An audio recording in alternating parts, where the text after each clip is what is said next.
This is Adam McGrath from Caven, and you're listening to The New Scene.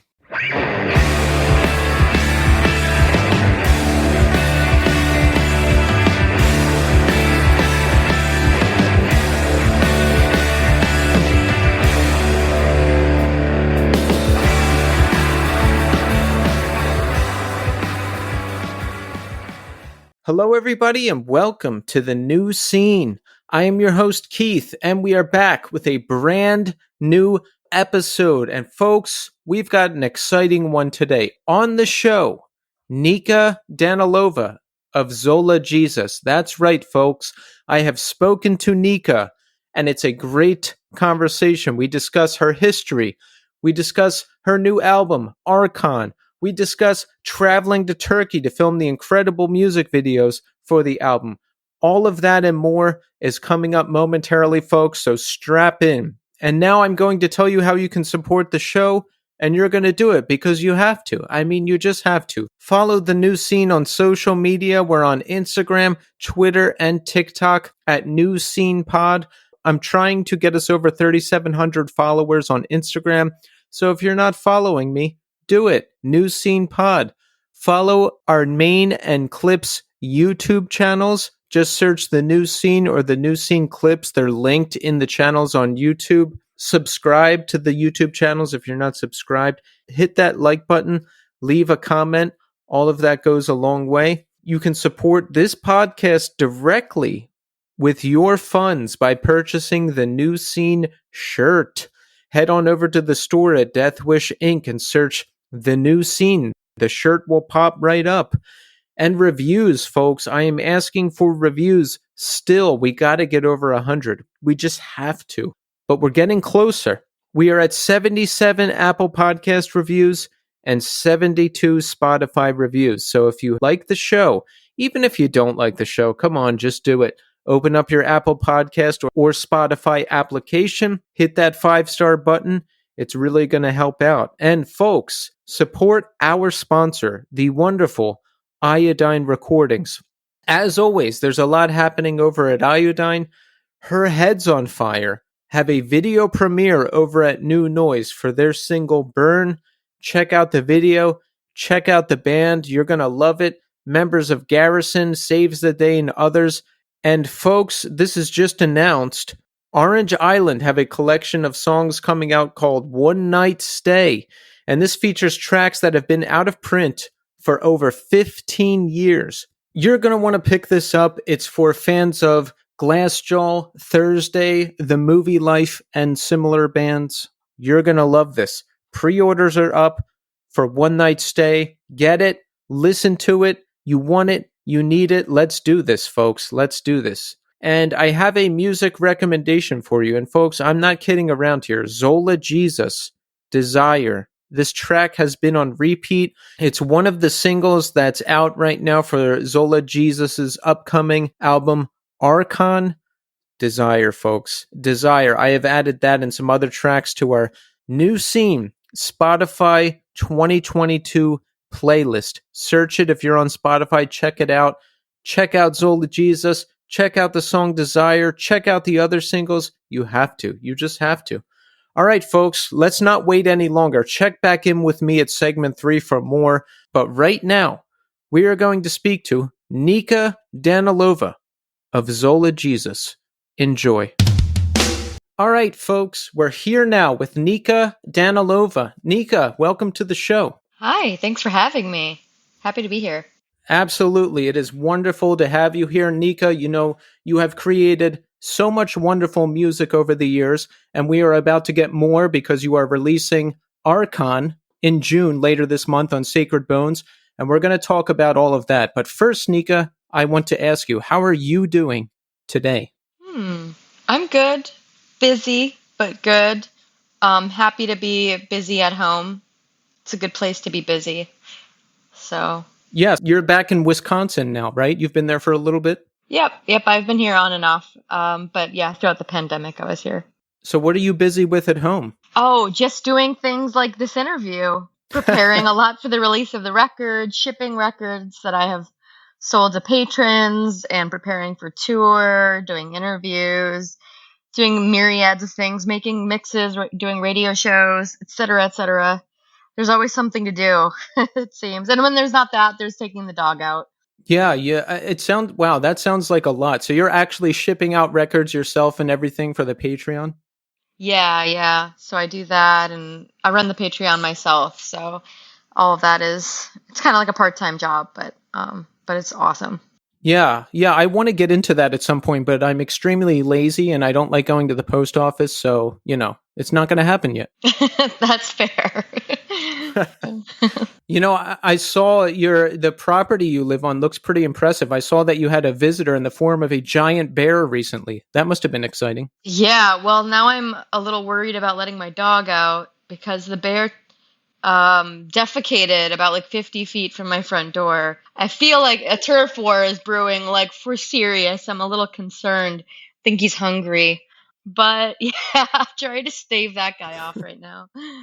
Do you get a lot of interesting wildlife around there? Yeah, I mean, we've gotten our fair share of bears. I get deer, turkeys, which I find to be very annoying. They're very annoying. And lots of different types of birds and little things, like fishers and martins and little rodent guys.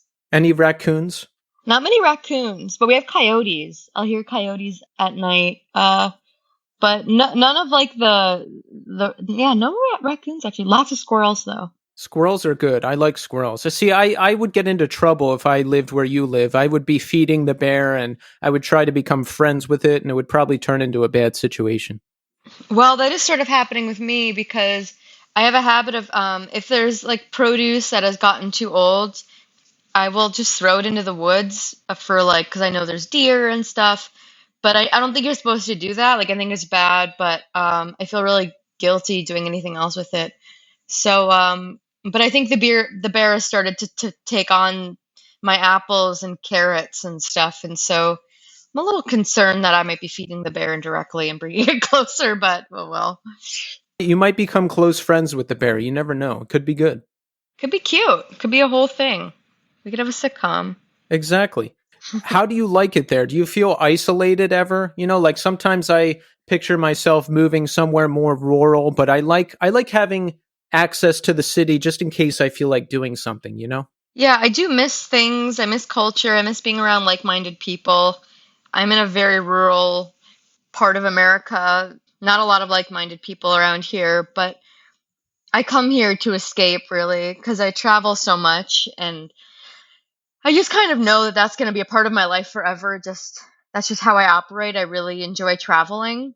And when I lived in a city, I didn't feel like I could ever reset from the traveling because I'm usually touring in cities and stuff like that. So being here, having a home that's like removed, it just feels like my home is vacation and my work is like how other people live because my workload is very different in that way. So it's kind of like a citadel. Like after tours or after traveling for a long time, I'll come back and it just feels so like relaxing. It's a little hermitage works for me. You know what? Yeah, that makes a lot of sense because you're out touring the world all the time. All the venues are in cities or close to. So, yeah, that makes sense. Yeah, I lived in cities for a while. I even lived in downtown Seattle for a couple years. And it was fun, but I at some point I just got bored of living in an apartment in a city, and I'm kind of an extremist. So if I live in like the country, I want to live on like 100 acres. And so it was just easier to move home and cheaper to move back to where I grew up and build a little house than try to find 100 acres in the Seattle area. Lord knows that's not going to happen. No, forget about it. I'm in Brooklyn and there's no way I'm ever going to own property here. It's just not going to happen. I know, and it sucks because, you have such a deeper I feel like it was easier for me to have a deeper connection to land when I lived on a piece of land, where when you live in an apartment that you don't even own, it's like it's good for so many reasons that I really miss, and so convenient, but you don't have that relationship with the land as much, which, there's pros and cons to everywhere you live, so. Absolutely. So talk about some of your getting started in music. When did you take an interest in music and how did you get started writing and then performing? I had just been naturally interested in music since I was a child. I just always was singing, running around the woods, running around the house, making up songs, living in a little musical dream world. And it quickly became like my way of processing what I was thinking or feeling, is sometimes just like singing it, saying it is like very therapeutic for me. So I did that a lot. And then I realized that I love music. So then I studied piano when I was like 7, and then I studied violin, and then I studied voice, like classical voice. And that hooked me because voice was my first instrument, and it'll be my last, like it's my yeah, it's my way of communicating. So that stuck, and I wanted to become an opera singer because of course that's the ultimate singing that you do is opera. And so my dream was to go to Juilliard and just, live on the Metropolitan Opera stage. And but then I encountered a lot of anxiety with my voice. Like I would lose my voice before recitals and stuff. So this was like when I was a child. And I realized that my anxiety was so bad, and my insecurity and the self-criticism and the discipline that it takes to be a classical musician is so intense for someone that young. So I kind of fell out of love with singing. But then when I did that, I started to fall in love with like punk and industrial and noise music. And then from there, I started to develop my own musical language, and I started singing again, but this time it was like on my own terms. And I was inspired by women like Diamanda Galas or Patty Waters or Meredith Monk, like people that did things with their voices that wasn't all about the technique necessarily, like it's extended technique stuff or an idiosyncratic technique. And that was so much more inspiring to me and exciting because it took the pressure off me to have to do things correctly all the time. That like it freed me. And so then I started Zola Jesus as a project to basically just make whatever I wanted to make. Like it didn't have to be repertoire, it didn't have to be Puccini or whatever. Like it could be anything. And that was so freeing. And so then I just got addicted to it. And now like 12 years later, I still have a musical act called Zola Jesus. So it still works for me, I guess. It's funny how that happens, isn't it? Yeah, I think it's something it just sticks, and you realize you're a lifer, and then you're just like, okay, well, this is it. Yeah, I found that same thing in punk music. I loved music, and I kind of tried to started playing guitar, but it didn't really work out. I just gave up. But then once I discovered the punk scene and all that stuff and saw that my friends were in bands and performing and everybody had this equipment and they were doing it, I was like, whoa, like I could do this. They're doing it. I could do it. It seemed real after that. Totally. Yeah. And it's like, it's empowering to realize that like you have the power to make music that is accessible to you at the time, because music doesn't have to be one way or the other. It can really be whatever you want it to be. That's the beauty of art. So that's awesome. How was it when you got started? I mean, was it just like you and a piano figuring things out? Like, what were the early days of your songwriting like? Oh, yeah, me and a cheap keyboard from Best Buy, like a Yamaha, just like consumer grade keyboard with like little beats and demos and a bunch of random sounds.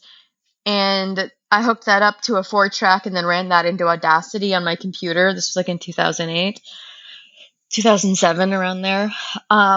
And a microphone and some distortion pedals and echo delay pedals.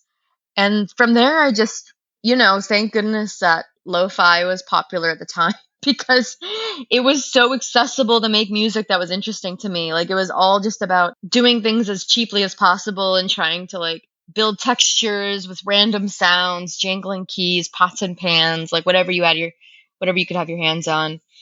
And so from there, I just like grew, and then I started to get more interested in the technical side of things, and then started to use like Logic and Ableton and all that stuff. And then, things evolved from there. Nice. So was it just you by yourself doing this? Yes, it was just me by myself. I love that, because for so long, I wanted to be in bands and I just couldn't figure out how to do it. And I mean, this is like some years before Ableton and Logic and all that stuff. But, just the fact that you took the initiative and worked with the tools you have and just got this done, I think it's great. I wish I could have done that, but I too was plagued by anxiety and fear and a lot of other things. Yeah, well, thank you. I mean, I think it did take a lot of initiative, but it was so exciting to have that control and that autonomy that I was like, finally, because before that, before I discovered the idea of like multi-track recording or using computers, like I thought that I would have to be a one-man band, and I just didn't understand how to do that. I was like, because I wasn't really like, I'm quite an introvert, so even though I have a lot of friends and a lot of friends that are musicians, I wasn't a jammer. Like I didn't become a jammer until like this year, really, because I just was, everything was so idiosyncratic. I couldn't like adapt to other people's styles and stuff. So having that full control was like so perfect. Yeah. Do you find that you work better mostly by yourself? Definitely. Because when I work with other people, I can be a bit of a people pleaser, and so then I like don't actually advocate for what like my creative ideas are, and I just assume that their ideas are better or that like they'll think my idea sucks. So it's not actually fun for me to collaborate sometimes because it doesn't end up feeling like collaborative. It just feels like I end up like, just doing whatever they want and then being like, I don't know, does this sound good? No, I like what you did better. Let's do that. Like that kind of Yeah. stuff. So working alone, it's like it's all on me. So I get to really like dictate everything, and I feel more comfortable. I feel you on that because, in all my years of being in bands, I would always be a person in the band, but then the band would end for one reason or another, and I'd be stuck without a band again. And I'd be like, damn, like, so now that I can do things by myself with software or this podcast or whatever else, it's really the best thing. And I'm like, I really like working by myself because I don't have to argue with anybody except myself. Totally, yeah. Because once you work with other people, like unless there's rules that are set or there's like a particular dynamic that works, it can just be really too many cooks in the kitchen or confusing about how to like divide up the responsibilities of music and art. Like I don't know, especially if you don't agree on something. But I do think collaboration is amazing. But it took me a long time to get comfortable to do that. Yeah, I don't like jamming either. I need to have an idea. Or if we're just like aimlessly pounding away trying to figure something out, that doesn't work for me. No, me neither. Okay, so you're writing music by yourself, you're figuring things out. When did you start performing? When did this all start coming together? Well, I started making songs and putting them up on MySpace, as we all know and love. And then I started getting show offers. So I played, my first show was in the basement of like a pizza place in Madison.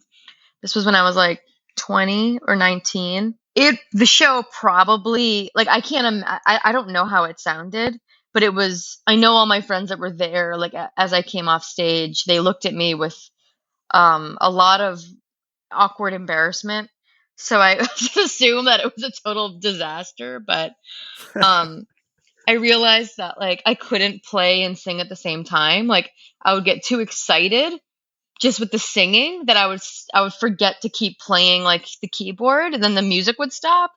It's like I can't. And from then on, I was like, you know what? I need to, even if I write these songs myself, I really need to perform them with other people so I can just focus on enjoying it because I do love to perform. Like it's quite a thrill, but not when I have to hold everything down. That was like really, I was incapable of doing that. God bless. It's hard.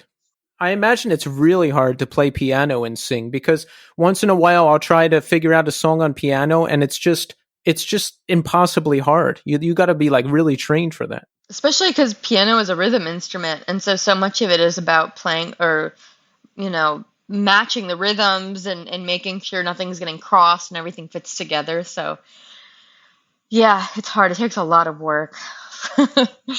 So did you draft some other people to play live with you? Yeah, so I eventually got my boyfriend at the time to play guitar, and my brother played a tom drum, like one drum, like a kind of like a tribal tom drum. And then I had another friend who played bass, and we kind of put together this little, band and ended up playing some radio shows and stuff like that and playing some shows, and then the band kept changing from there. So it sounds like pretty early on things were picking up, which is great. You have this music on MySpace, you're getting show offers, like things are moving along. Yeah, it did seem pretty organic, and because I was a college student at the time in Madison, there was a really good scene like music scene in Madison, for experimental music. And because the scene was so small, it was so eclectic.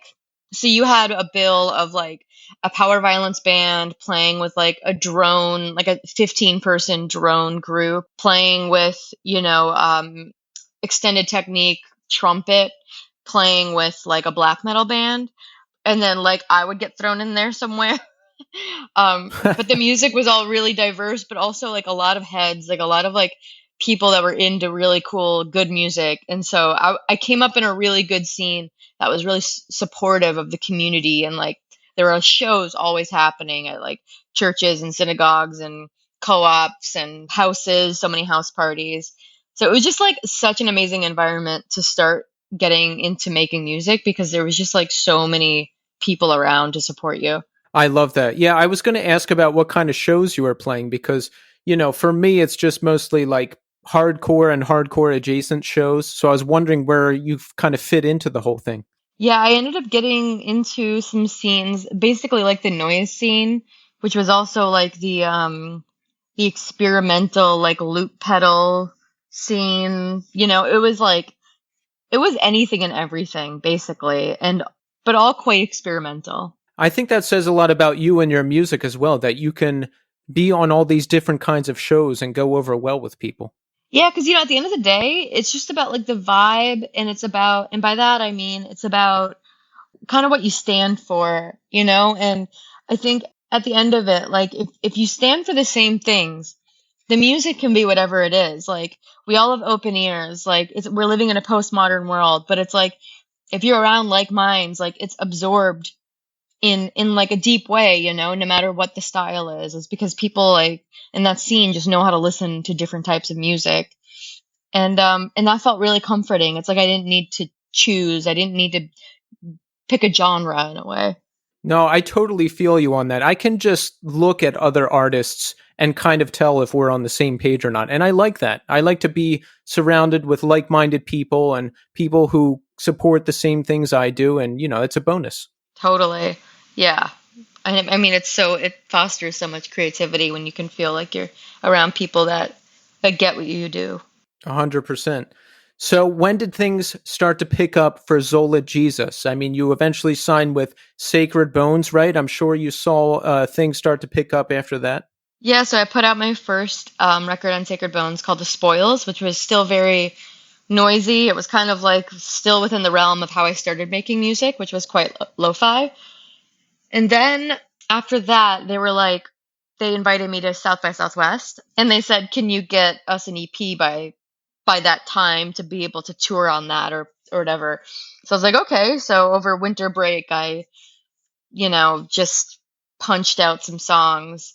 But I was like trying new gear at that time. I was trying Logic, and so the music sounded really different. And I had my friend Alex DeGroat, who had just graduated from audio school, to like help me record my vocals and mix everything. And so it sounded different. It sounded a little bit better than the Spoils. So that became Stridulum. I went to South by Southwest, played some shows. Now I'm on a label. I have like my community is growing in terms of like the people that are supporting what I do. And then I end up going to like New York, playing some shows, some DIY shows at like Silent Barn and Cake Shop and places like that. And then things start growing a little bit more. And then but when Stridulum came out, I think in the single Night got written up on Pitchfork and some like blogs. And at the time, like the blogs ruled everything.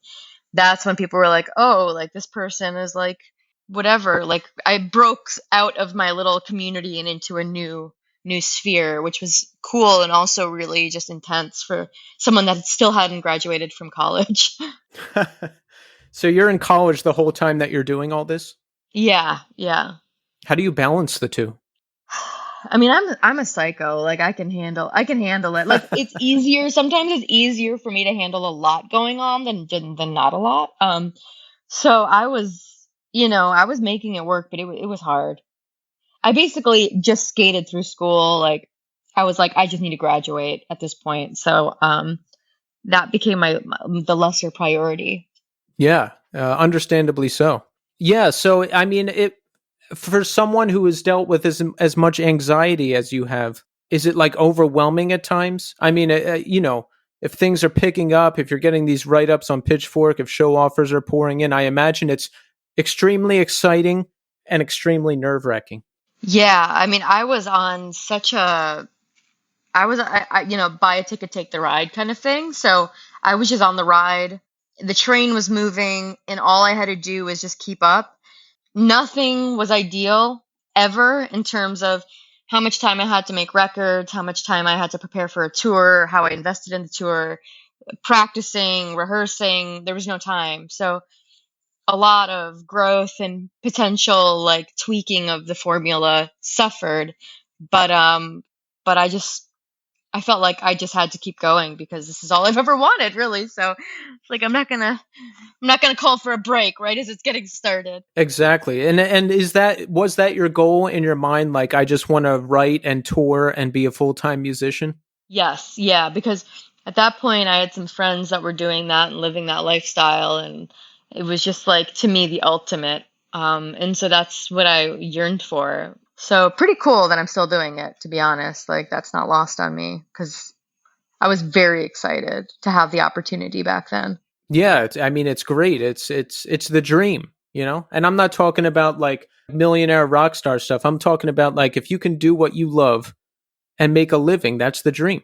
Oh, isn't it? And for a while, it's easy to get caught up in thinking it needs to be more, more, more. And I'm such a self-critical person that holds myself to such high standards that there was a period where like I started going, oh, my dream isn't big enough. Like I need my dream to be even bigger than this now.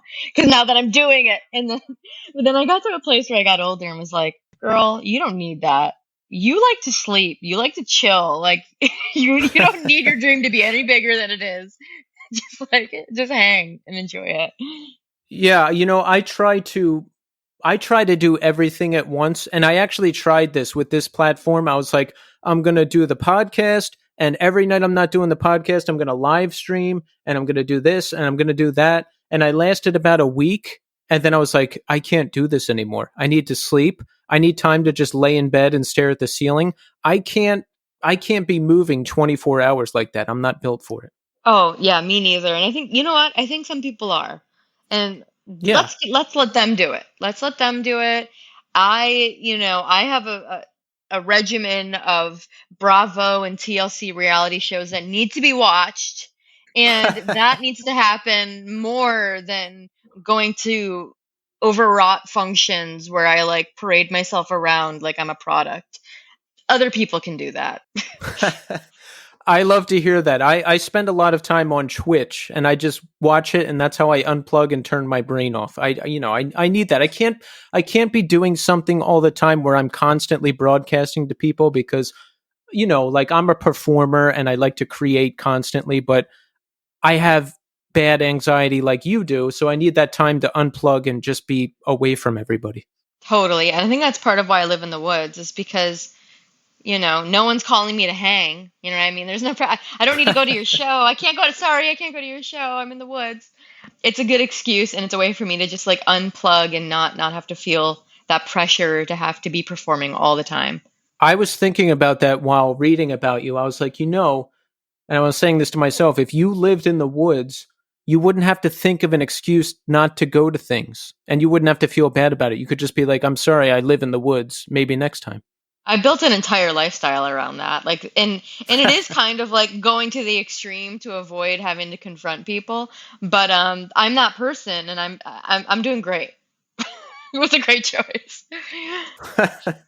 So talk about your creative process. Let's talk about how it works nowadays because I'm sure maybe it's changed over the years. How does it start? Do you start with a vocal melody? Do you start with a piano lick? I mean, I'm sure there's multiple ways that things start for you. Yeah, I feel like things are evolving pretty quickly in terms of how I create, just because I'm entering a new phase of how I relate to creating, in that I'm less concerned about being the one that initiates the prompt in a way or like collaborating more. But generally, what I do is I go down to my little home studio, turn on the computer, open Logic or Ableton.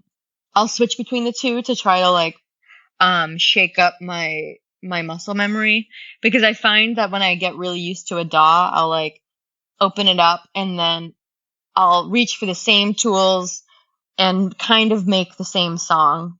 And so that becomes really just like monotonous. So I'll either start with a beat, find some samples, program a beat or key. I'll play the keys, synths, anything that it's almost like a puzzle of trying to find the thing that locks me in or that awakens me. So most of the process is quite exploratory in the beginning, really just trying to catch the fish. And then once I have the fish, that's when I really start reeling it in, and I'm like trying to develop it, understand it, try to figure out what is it that I like about the sound or the chord progression or the lyric or the melody, and then try to imagine the world that song is in. And then once that happens, it all kind of can fall together, or I get frustrated and I start over, which happens more often than catching the fish. Right. It's all part of the process. It took me a long time to realize that, but it really is. It is trial and error. Like things come when they come sometimes. Exactly. And it can come from any place. Like I've had dreams where great song title comes to me from like something someone said. And it's just, sometimes it comes from nowhere. It's really neat. Yeah, I even had a lyric come to me right as I was falling asleep one night. I was thinking in my head, sewn together as the fist of God. And then I was like, I should write that down. And so like I woke myself up to write it down, and then it became the opening line to my song Sewn on Arkhon. But like that's so cool. It's like how these pieces come to you when you're barely ready for them. And then it's like it takes the initiative of actually going, no, I need to remember this for later, because so many times I've thought of like, oh, I'll remember that in the morning. And it's like, I never remember it. You really need to like catch those moments, because everyone is like a gift, but that gift needs to be followed, like you need to do the work afterwards. Yeah, absolutely. And sometimes when you write that stuff down, it's completely nonsensical too. Like that happened to me. I wrote something down in my phone notes because I thought it was funny or clever. I had a dream I was talking about Parmesan cheese and heroin in the dream. And I was like, you can't maintain a habit and Parmesan cheese. And then I woke up and I read that and I was like, what the hell am I talking about? So that one got deleted. You never know, you can always work it in something. You can start a sketch comedy music side project. That sounds terrible. I'm not going to do that at all. Good.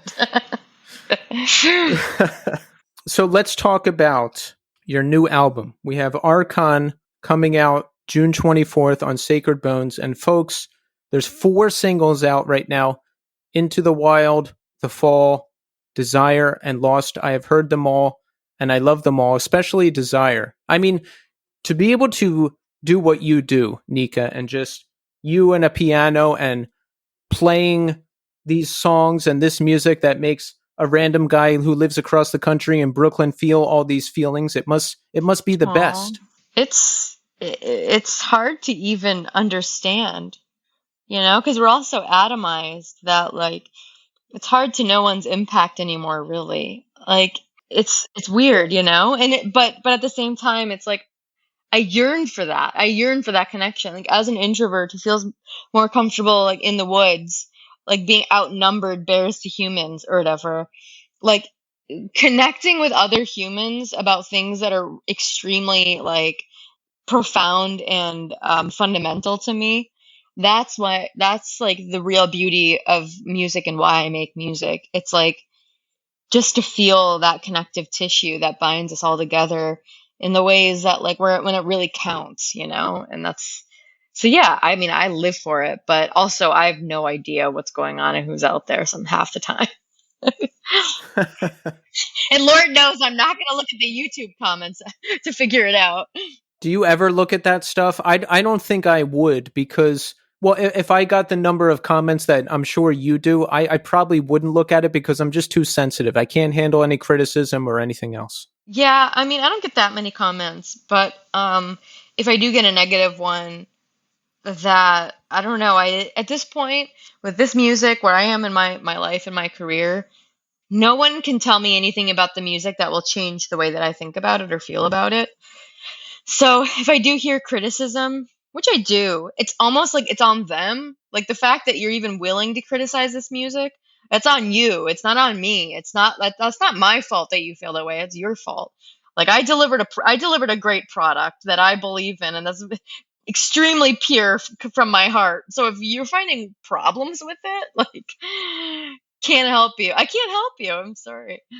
No, that's a healthy attitude. And that's where I'm at with everything basically too. Like I saw this Instagram account and the guy was posting record reviews, but like all the reviews were bad. And I was like, why would you take the time to listen to these records and post about them to tell everyone that you don't like them? It seems counterproductive. I don't know. Well, it's because he hates himself, and that's the real reason. People only do that when they hate themselves. It gives them power, see, to be able to take this piece of work that someone has spent, potentially their entire lives up to that moment to create this work of art. And they so vulnerably, with so much humility, deliver it to you. And then you rip it apart because you can. Because it's like you're treating it like it's a Funko Pop, or it's like a brand, or it's like an Apple product. And it's like art doesn't work that way. But some people need to tear things apart that are brave so they can feel more powerful than that expression, which is sad. It's very sad. And I think it's unnecessary. But again, that's on them. No, you're absolutely right. And I used to be one of those guys when I was young because I did not like myself very much and I wanted to be involved with things and I wasn't. And now that I've come through all that and I'm on the other side of it, I can see like, oh, that's what you were doing. You were thrashing about because you were upset with many things. Oh, yeah, I've projected a lot in my life, and it took me a long time to go, oh, that was about me, what I was saying about that person or whatever. I'm just like, whoops, okay. Sometimes it takes like getting to 30 to figure that out, but that's okay. We're all human. Exactly. At least we got there. Right? Seriously. So I want to talk about this new album and some of the wonderful videos you've made and everything. Now you traveled to Turkey to make the video for Lost, yes? Yes. Okay, and now this was written, directed, and edited and shot on location in the Cappadocia area of Turkey by, am I saying this right, Mutunk? Yes. It's a great video. I love the location and everything about it. How do you decide on this location? What's the inspiration? Tell us about some of it. Oh, I'm so happy to talk about it. It was such a great experience.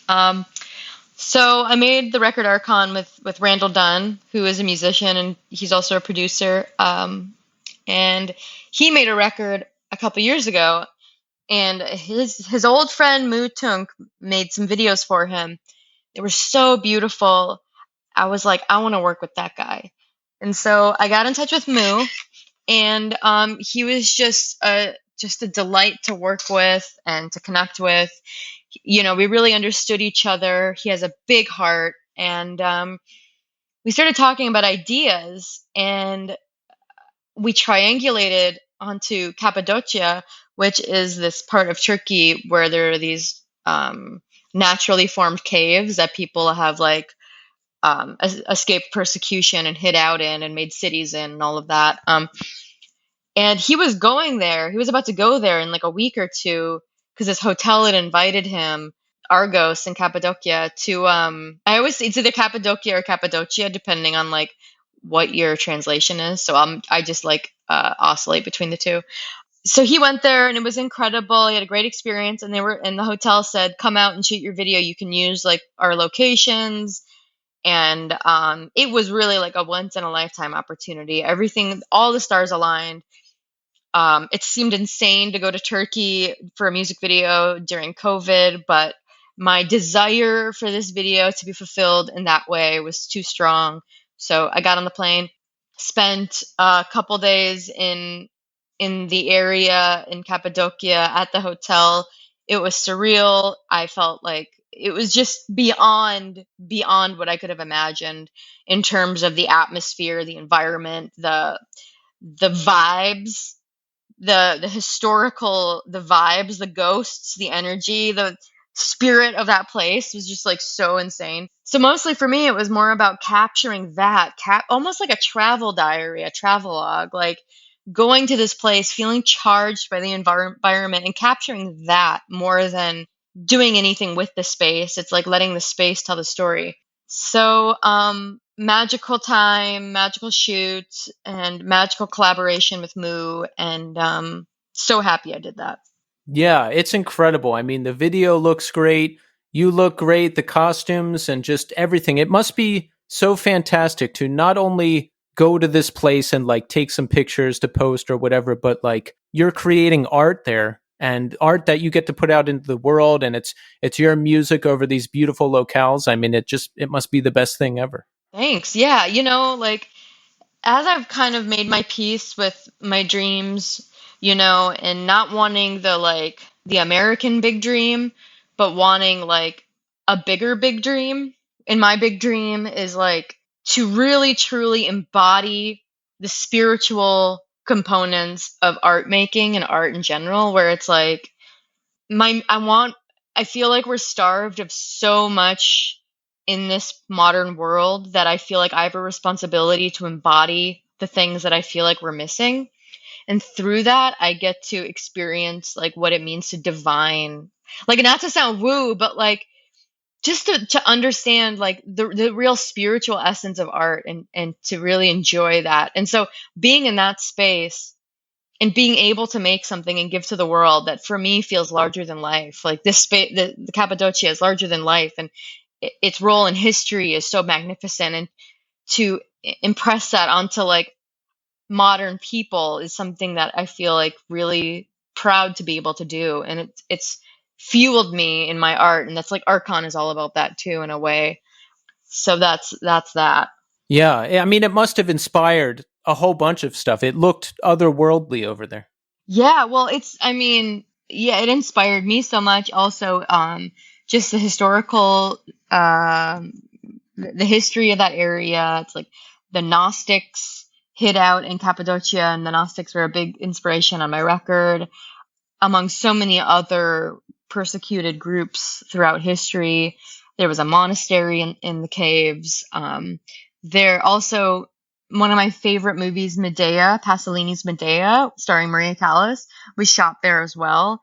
So like throughout history, there's all these people that have been to that area that are so inspiring to me that it was like becoming one of them as well. It was so cool. That is cool. So when you're filming, do you have like a whole crew there and stuff? Are there random people walking by being like, "Hey, what's going on here?" It was pretty dead because it was off season. It was winter. There was snow, which we weren't expecting. And it was kind of like a rogue shoot. So it was me, it was Moo, it was both of our partners and a cameraman.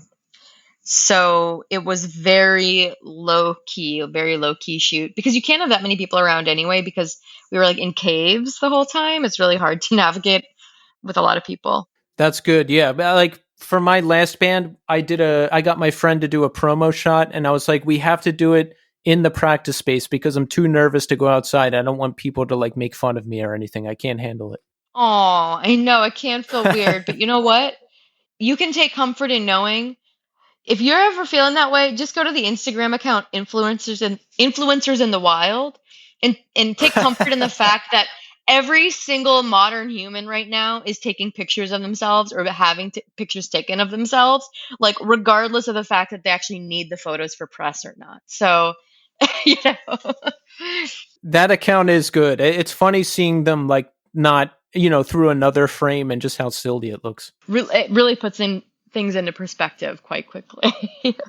Yeah, I actually respect it, like the people who just don't care or they just power through it. Like I take pictures like photography of landscapes and whatnot just through my phone. It's like a little fun hobby that I like to do. I used to be so self-conscious that I wouldn't even take a picture because I'm like, oh, I don't want someone to see me taking a picture. They'll think I'm lame. And that level of self-consciousness, I think, is just wild. Oh yeah, no one cares. No one cares. Yeah. No one's thinking about you. Everyone's just thinking about themselves. Like, come, be real, be real. You know what?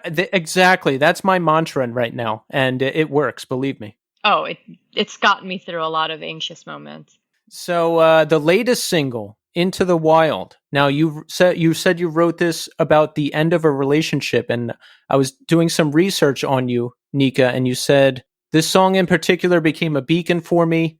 and that you are grateful to have music as an outlet to help you navigate difficult periods. And I really felt you on that. I'm so happy that I have the creative outlets that I do right now because I'm doing them. They can't end unless I stop them. And last year was a horrible year for me. I went through a bad breakup, and there was a lot of stuff to deal with. After that, I felt really alone. I was depressed. I didn't eat. Even eating was depressing because we used to make meals together with her and her daughter, and it was this whole thing, and it was really difficult to work through, but I did. So talk about some of your process, what you dealt with, how you got through it, and how it influenced the music. Well, congrats on getting through that because that sucks. Yes. And I've been there too, as you mentioned. So, after my last record, Okovi, came out, basically my entire life changed seemingly overnight. I lost a relationship with a manager. That was my first manager that was very important to me. And then I went through a divorce. And it kind of seemed to all happen within the span of like 6 months. And other people like abruptly left as well. And so, throughout my adult life, I was so used to having all these people in my life. They were my sounding boards.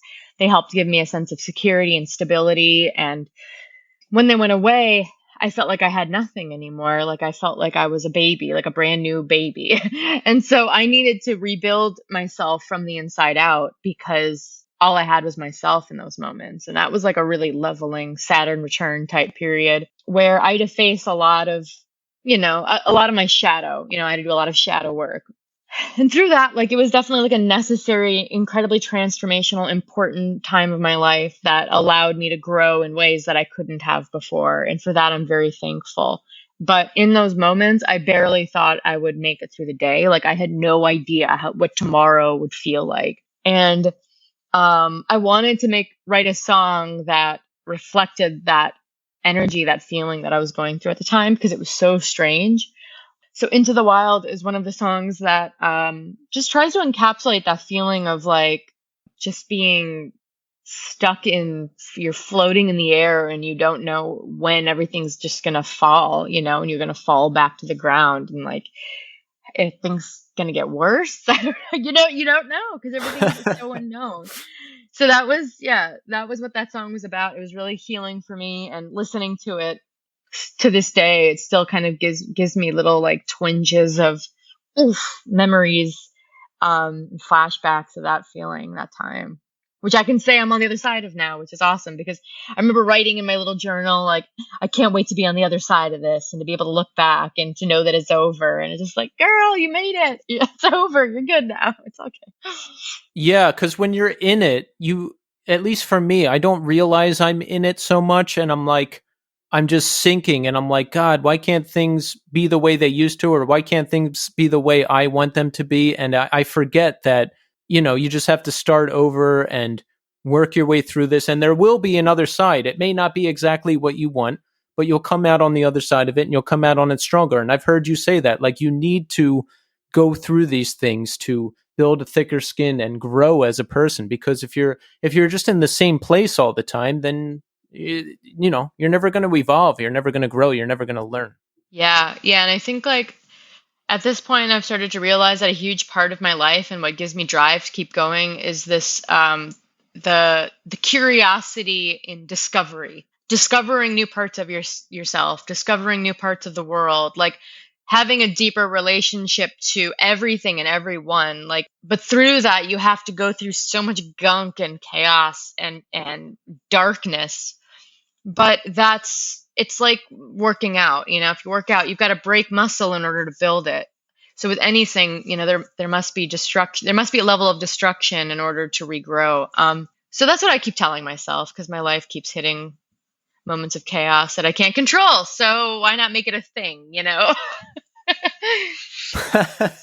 No, I feel you on that. That's why I always say, like right now I'm in a good period. Things are happening.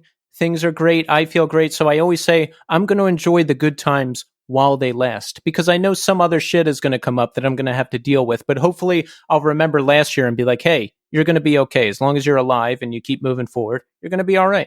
Totally. Yeah, and I think that's what also made me really just feel at peace with like not feeling like I need to constantly be reaching for some next whatever because it's like I know that things can get way worse. Like that's not lost on me anymore. Like I got a lot to lose. Like I need to be grateful for every moment because like things can just upheaval can happen before you know it, and so you really just have to enjoy every moment. Exactly. And you've got a lot to be happy about right now. You've got this wonderful house in Wisconsin. You've got a bear visiting you. You've got this new And album all of coming it. out. It's all happening. Yeah, I'm very happy. I feel very, very happy, and I honestly I deserve it after the past 4 years of my life. Oh God, I need a break. I need a break. You know what? I'm actually happy to hear you say I deserve it. I don't do that enough. Like I don't give myself enough credit. You know, I was walking with a friend and we went to this art gallery and he's introducing me. He's like, "Hey, Keith is a musician." I'm like, "Yeah, I play." He's like, "No, he writes, he records, he's performed." And I was like, "You know, I should start doing that. Like I need to sell myself better." Well, you've also got to sell yourself to yourself, you know, because Yeah. we're taught in America in this like American highly late stage capitalist frame of mind that we're not worth anything except what our value is in the market. And we're not allowed to rest and we're not allowed to be grateful for what we have because we always need to have more and acquire more. And so I am quite an anti-authoritarian. So I see that and I go, you know what? No, I'm going to enjoy my life. I'm going to enjoy what I have. I'm going to be grateful for it. And I'm only going to work as much as I have to. I'm not going to work more because I'm sticking it to the man. That I'm right there with you on that because what's the point of running yourself ragged if you're just going to be working all the time? You know, like okay, you could be a billionaire, but if you're just working all the time, then it's not worth it. I want to work just enough to have things and be happy and be producing and that's it. You know, I need some time for me. I need some time to watch Twitch or in your case, watch Bravo shows. Yeah, yeah. Yeah, I mean, think about Elon Musk. Billionaire, one of the richest people in the world, so much power, so much going on, very busy guy. But you know what? He's tweeting all day long. So he's doing exactly what I can do. I can do that too. I can tweet all day too. So you're basically it's like he's on the phone. He's probably on a very similar phone to what we all have, and he's doing the same thing everyone else is doing, even though he's the richest man in the world. It's like or like I think about Kanye had to get a shot in his thumb because he had really bad like tendonitis or arthritis from texting to the point where I'm like, man, you're texting that much? Like, put your phone down. Like, go outside, go on a walk, go hang out with my bear. Like, he's chill. Like, we got a bear for you here. Like, you don't need to be texting all day. Like, how depressing does that sound? Well, first of all, if you're a billionaire, you're not doing any work. You're not doing any real work. You're just not, especially Elon Musk. And the tragic thing about him is that for everything he has, all he really wants is to be accepted by Twitter and no one will do it. And I kind of love that. Yeah, I mean, it's a real revenge of the nerds moment where you can tell all he wants is to feel some sort of sense of acceptance or validation or like okay, you're cool. Like, will you let us all leave now? Like, he's like holding us hostage until we tell him he's cool and he believes it. It's like, God damn, how many millions of people do you need to tell you you're cool before you just like let us go? Yeah, there's enough Cinco fans out there for him, I think, that tell him he's cool, like the Elon bros and all that. So that should be enough, I think. It should be, but these people, they're insatiable because the dream is never big enough. It's Right. there's always a bigger dream. You're caught in the Maya, you're caught in samsara. You're walking around like a hungry ghost trying to absorb the world because nothing's enough for you. It's like, dude, I'd hate to be you. That sounds like horrible. I want to ascend. Like I'm over this. I'm over the Maya. Like get me out of here. Do you have to deal with any of that? Like, do you have pressure from yourself or anyone else to be like, hey, you should do this extra stuff or you should push it to this extra level? No, because I pushed myself and everyone around me for long enough and failed to realize that that doesn't actually do anything. So, like, no one pushes me. I push them all. and I push myself the hardest. But it doesn't matter. It doesn't do anything more. And we're all just tired and feeling unfulfilled at the end of the day. So it's like, I basically made a choice where I'm going to give you what I got. And if you like it, that's great. If you really like it, that's awesome. That'll make me feel awesome. But you know what? I'm fine. I'm fine either way because it's not worth that amount of energy in the end. You're just spinning your wheels. And who is it for? It's for you at the end of the day. And like, again, the Elon Musk thing. It's like, how much do you need to feel like your life is worth living? Like, at what point are you just doing? Is this excessive? No, that's a good point. That's a good point. I try to ground myself. I think I need to get to this level or I need to reach this height, but it's really like, more stuff, more outside stuff like that it's just not going to make you feel any different. It's not. No, and all you have to do is more interviews. Let's be real. Let's think about that. Like, how do you get there? You have to just do more stuff you don't want to do. You're not doing more stuff you do want to do. That's for sure. It's like, to get to that level, you've got to like grind and you've got to work the room and you've got to like put on your happy face and you've got to perform. And because it's a con game, I think at some level it gets to be this con game, and then you get accepted into the tribe, and then they're like, okay, you're one of us. So now you get to go to all of the functions or whatever. But you got to really want it, I think, to get there. Otherwise, just be happy with what you have, because the fact that any of us can do this, the world's going to end soon anyway. So why make it even harder for yourself? Exactly. I mean, I hope the world doesn't end because things are pretty good right now. But you know what? In case it does, I'm going to enjoy right now. I have to. That's all we got. Exactly. Well, the world can't end before June 24th because the world needs to hear Arkhon, right? I would agree. And I certainly hope the world will not end before then, or after. But at least let's make it a couple more weeks so we can get Archon into people and get them prepared for what's to come, which is the great unknown. Is there a lot of promotion and podcasts and all kinds of interviews to do? How are you holding up? I'm good. Yeah, it was a little hard in the beginning because I was dealing with like some family health issues. And so I was like basically having a caregiving role at the same time as like trying to promote the record. But that's since kind of ended. And so it's good. It's all about balance though. So I just try to keep everything as balanced as possible. And how did you fare during the whole pandemic thing? I mean, music shut down, right? No one knew what the hell was going on. I was selling NFTs. Like it was true chaos. Yeah, it was actually, I'm super grateful to have had Patreon. That got me through. Deeply, deeply appreciative of that community for helping support me during a time when I needed it the most. But I was in the woods, so I was in a bunker basically. COVID, never heard of her, not leaving the house anyway. The only problem is not being able to tour and make music. My record was on hold and everything, so that was hard, but all good. Yeah. So how far do you have to drive to like go get food, or are you out in the forest foraging? How does it work? I do that too. It's ramp season here. No, I have a good grocery store like 10 minutes away, and then there's another city like 20 minutes away, and then Minneapolis is like 3 hours away. Madison is 3 hours away. So 3 hours to like go to a show or something, but like 10 minutes to get food, groceries. That's good. Can you get any food delivered? Like every meal I order is through Uber Eats. Yeah, no, definitely not. It's so funny. I was like looking at getting maybe pickup at some place nearby, but it's like pizza, or it's like a truck stop diner, or it's just like food adjacent. Like it's like food, but like faux food. It's kind of like real desperado out here. So I cook every night, which is probably nice, but I like that. I need to start doing that. I think the last time I cooked was last year. I realized I had a real problem when a bottle of dish soap lasted me 5 years. That's amazing.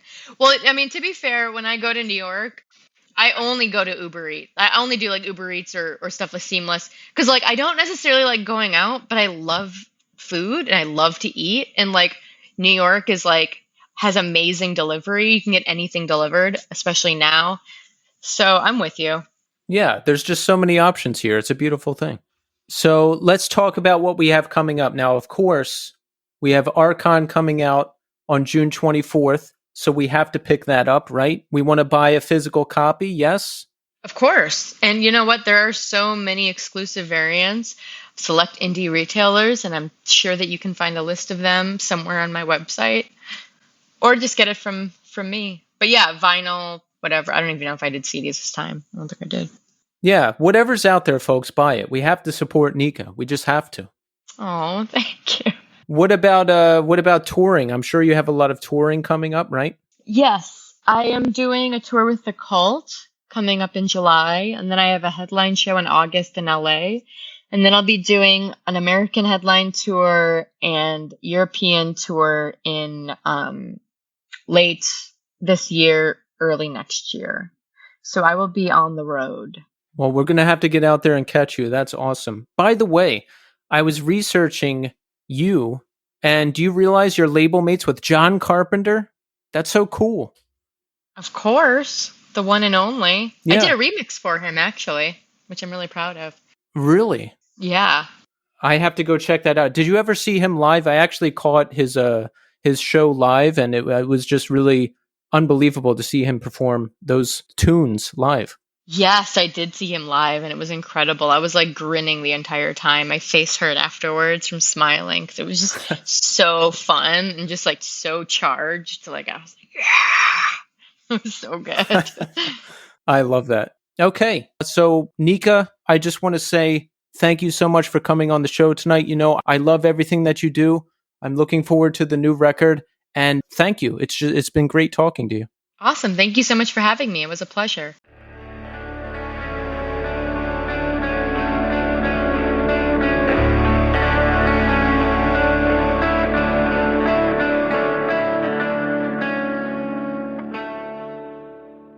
There you have it, folks. Nika Danilova. Excellent conversation. It was really, really great to talk to Nika. It was great to hear about her process, you know, getting started, just sitting there with Audacity and Ableton and keyboards and learning to do this thing from the ground up. It was great to hear about her artistic process. It was great to hear about the new album and that incredible trip to Turkey. And, you know, she's just a massively talented and super nice person to talk to. I'm really looking forward to the new album, and I'm just happy that I had the opportunity to speak to her. So, Nika, thank you so much. That was fantastic. All right, folks, so let's check in. How are we doing? How are we doing? I can tell you how I'm doing. I'm doing fantastic. This has been an insane work week, one of those weeks where I'm working from the time I get up until 8 o'clock at night, and then I shut that down and work on the podcast, but I'm almost through it. Tomorrow is the last day, and then I'll be back to somewhat of a more normal schedule. I've been working on new music, and I hope that band can be announced really soon. And you know, with this band, it's a lot different. It's a 3-piece, which I haven't done before. Musically, it's something I haven't quite done before, and that's very exciting. And just the writing process has taught me a lot about working with others. You know, my friends in the band, the way we write, usually I'm used to just writing everything on guitar and then everybody kind of puts things on top of that. But we write a little differently. We all just kind of contribute and build things that way. It's a new process for me. I'm getting used to it. I'm getting used to working with others in a band context again, but I love what we're doing, and it's taught me you just got to stick with it. You know, some practices, you don't really make much progress. Some practices, it's fantastic, and you really push things forward. You just have to stay in the process. You know, it's like Nika talked about. Like, sometimes she builds and puts together all these pieces for a song and has to scrap the whole thing and start over from the beginning. But you rebuild, eventually you get there, and the process is complete and moves forward. So I'm happy to be in this process, creating music again. And if it gets to the point where I can announce it and share some songs with all of you, that's going to be really exciting. So I am in it. I am in it. I am in the process, and I will continue forward. Also, let me take a moment to recognize some friends of the show. Jamie Lauren from Friend Club Records. He reposts us every week and helps get the word out. Thank you so much, Jamie. Kevin Weissman Sellers, aka Life from Loam. He reposts us every week and is a regular listener. Thank you, Kevin. Simon, aka Downbeat Vinyl. He has been going through and listening to every episode of the show. And I love that because honestly, that's how I started this show. I found a podcast that I really liked. I went back and listened to every episode of the show. And I was like, hey, I like what these guys are doing. Let me try to do what they're doing. It's great to relive the show through somebody else's ears. I love that. And Simon even made a special New Scene Recommends section in his record collection. And you know what? From someone who's gotten a lot of flack over the years for his musical taste, me, this means a lot. That means a whole lot. Thank you so much for your support, Simon. Liam Gates. He wrote and said, I've been listening to your podcast since the Tim Barry episode, and I've listened to loads since then. The Brian McTurnan episode was just as good. Thank you, Liam. And Jackson wrote us and said, thanks for the Adam McGrath interview. Caven were my intro to hardcore as well, and you asked all of the questions I've always wanted to ask. Thank you, everybody, so much who listens to us. Thank you, everybody, so much who supports us. You're great. You make this thing possible. Thank you. There's some new and exciting things coming up in the world of the new scene, so stay tuned for that. Some new things for the show, some changes, some good changes. Can't announce anything yet, but there's more coming, folks. There's always more coming from the new scene. So stay tuned. Stay tuned. We've got an excellent all-star lineup of guests coming up. We have new and exciting guest co-hosts coming up. We'll be here every week and sometimes more than once in a week. We've got some bonus episodes coming up. There's all kinds of crazy things going on here at the new scene, folks. You wouldn't even believe it. You wouldn't even believe it if I told you. So you can always get in touch with me at newscenepod@iodinerecords.com. Reach out to me. I'm here. I will be here every week and sometimes more than once a week. And that's it. We're back next week with a new episode and a new guest. So thanks everybody for listening. And until next time.